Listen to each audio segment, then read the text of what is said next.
Shelley here, no, this feels like he's not in good health. He's got no hope, that he is dejected. And that idea, I don't have fame, I don't have power.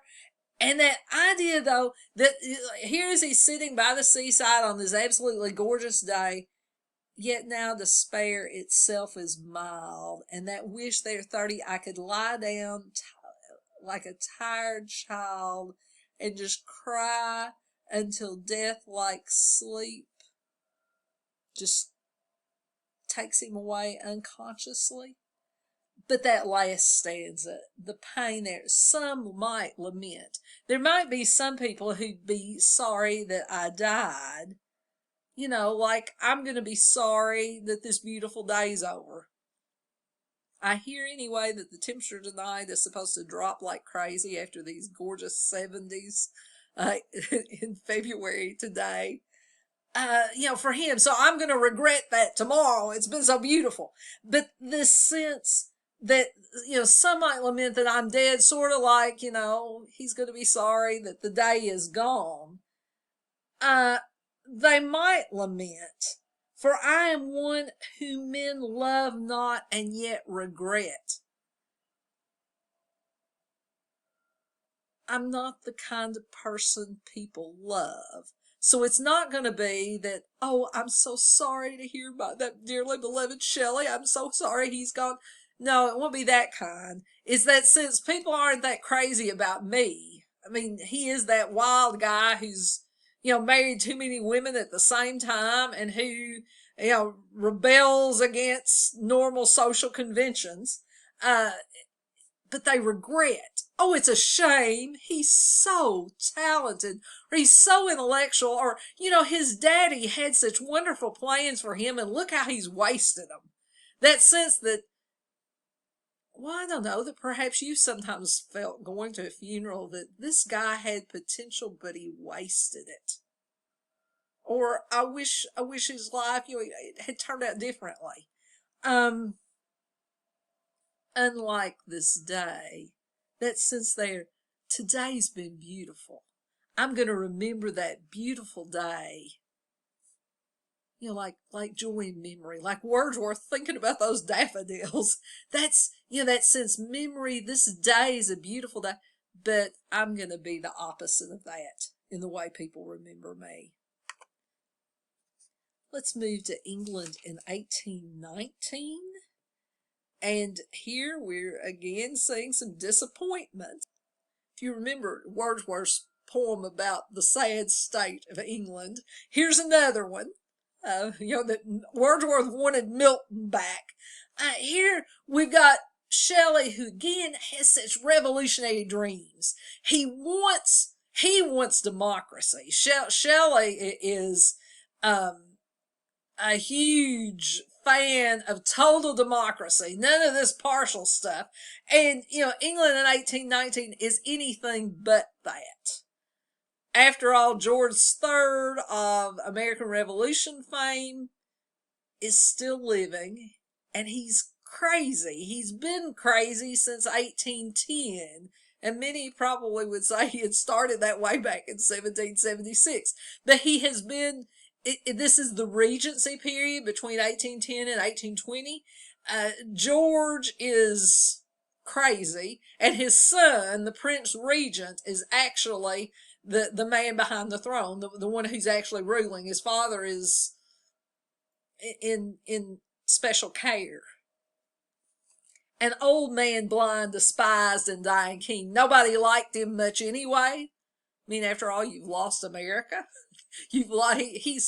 And they hated you too. He's one of the Georges. The Georges who have German roots, they're not favored among the English people. Princes, the dregs of their dull race. The gunk that's down in the bottom of your coffee or teacup, the dregs, that stuff that's left that's bitter and not good. Dull race, royalty was never good, and here we've gotten down to this is the scum of what's not been great to start with. that idea like mud from a muddy spring. They're horrible. Rulers who neither see nor feel nor know. They don't care. They don't understand. Instead, they're leech-like. They're sucking the life out of, in that image of a fainting country. England is about to faint because these leeches are sucking the life out of them. And we give the image there of Peterloo, that people just simply peacefully protesting poor working conditions, a people starved and stabbed, that you get, you're starving, and then here you're stabbed just for a peaceable meeting. And notice he calls that liberticide. That's destroying people who just want liberty. And an army that kills its own people. The laws stands at 10, or line 10. How many things are wrong here? The laws golden and sanguine. They're red because they're, instead of protecting people, they're killing them.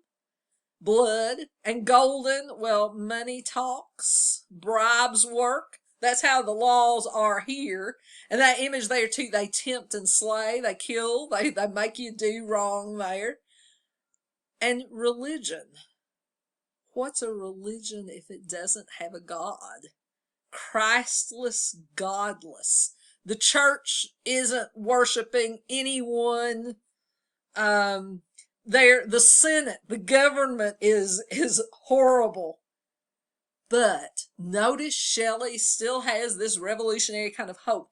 These are grays. This is horrible. But maybe out of this, that image of a glorious phantom, maybe we'll have, out of this horrible grave, maybe we'll have a resurrection, bursting, we'll have revolution, we'll have true liberty. That's his hope, although it's awfully bleak in 1819. Moving from that one to the cloud, with Shelley's cloud. Remember, we said he is the scientist. So this joy, and also the beauty of this natural description, that a romantic would focus on such things.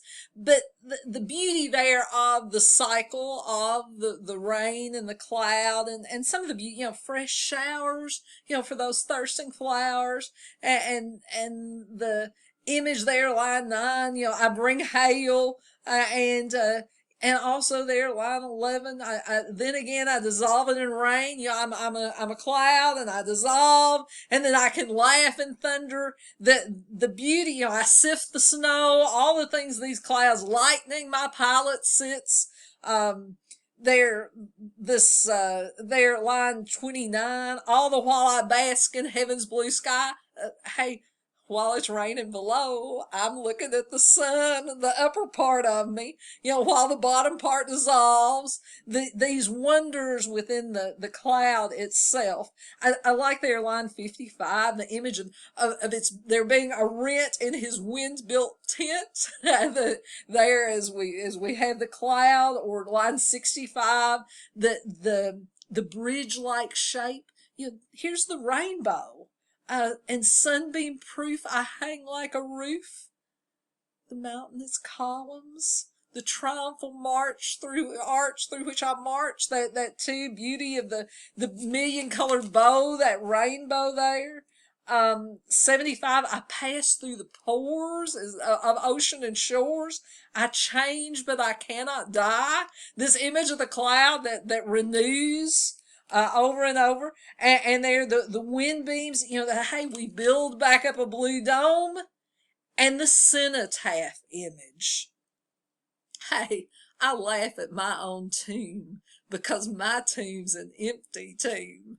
I'll just, like a child from the womb, like a ghost from the tomb, I arise and unbuild it again.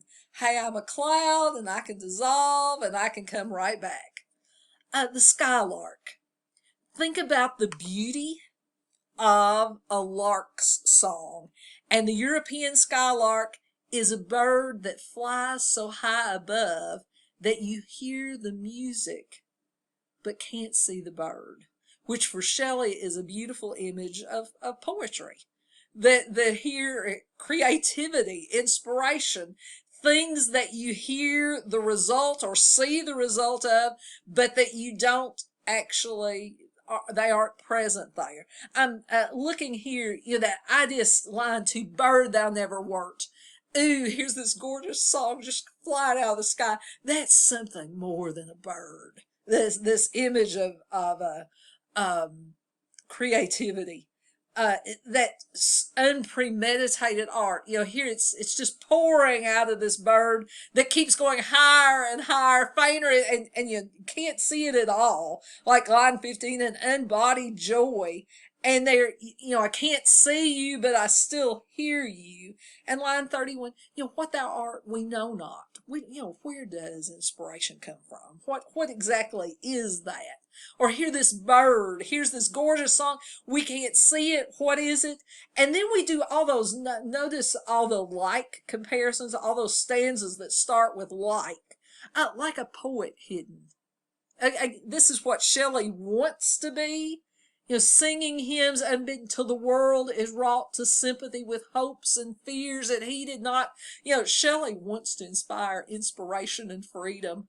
And he's hoping that happens, till the world changes. But image of any poet there, of producing change again without being seen. We don't see the poet, and yet he's working those changes. Or Rapunzel, Rapunzel. You don't see the maiden up in the tower singing, but oh, you hear the song. Or a glowworm, a little worm crawling through the grass that you don't actually see the worm. We might think of lightning bugs, say, if you've seen a lightning bug go through the grass. A glowworm like this going through the grass, and you see the glow, but you can't see the worm. How do you know it's there? Again, image of this bird song and inspiration. Or like a rose. Do you have to see a rose to know that it's present? Smelling that floral fragrance. Or like showers, that you aren't actually seeing it raining, but you can hear it. And that connection here with this bird, everything that was ever joyous, clear, and fresh, your music's even better than that. The hear the beauty in it. Teach us to have that kind of joy. This asking the bird, let us know your sweet thoughts. Help us to know such joy. What are you singing? What can you be telling about this happy thing? What's your love? Is it that you don't know pain, that you're ignorant of that like humans? And line 30, that you know but never knew love. Actually, line 80, never knew love's satiety. You've not loved and then had too much and moved on somewhere that sense there got sick of. That this is, you don't know that. And that sense of humans, 4 stanzas from the end, we look before and after, we worry about what we don't have. And even in our best answer, laughter, I'm thinking, say, at graduations, there's some pain mixed in that. Or weddings, our happiest moments are mixed with pain. You, bird, had this pure joy. Line 100, scorner of the ground, you aren't earthly, you're above that. And this begging, if I could just half your gladness, the world would listen to me like I'm listening now to you. If you've ever enjoyed a particular translation, a favorite one, here Keats, and this is his first, kind of wrote this on his way home. This is his first important poem. But on his way home, after kind of sitting up all night reading, it's not that he'd never read Homer. He's just never read Homer in a translation like Chapman from the English Renaissance. Much have I traveled. I've read lots of mythology. But that line 7, yet never did I breathe it to pure serene. I didn't understand Homer till I read this translation. And that line, the metaphor, lines 9 and 10, I felt like some guy watching the skies who finds a new planet. Or like, notice he's got the wrong explorer.